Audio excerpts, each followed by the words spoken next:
เอาสบายดีเนาะนักศึกษาทุกคนนะมื้อนี้สิมาเจอกันใหม่มื้อนี้ก็สิมาเอาหลักการใส่ to book verb มาฟังนะหลักการของ to book verb มีอยู่ใน4หลักการเนาะที่เฮามักเอามาแต่งเนาะให้มี4หลักการอันนั้นก็คือหลักการที่1นะวางคำกริยา to book verb ไว้หน้ากริยาแท้นะ put infinitive before the main verb ยกตัวอย่างว่า to exercise good for your health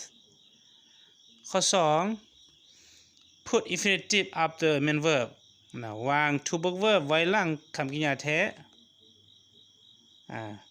สิ่งยกตัวอย่างว่า she will go to visit me today ข้อที่3 put infinitive after an object วาง to book verb ไว้หลังตัวประกอบหรือว่าตัวกรรมยกตัวอย่างว่า I want you to help me I want you to help me ต่อมาข้อที่4ข้อสุดท้ายนะ put infinitive behind complement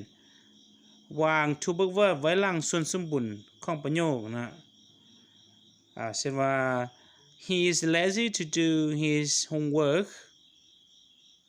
นะอันนี้ฝากสัมเพนะเจอกันนะโอกาสหน้าเอาโชคดีสบายดี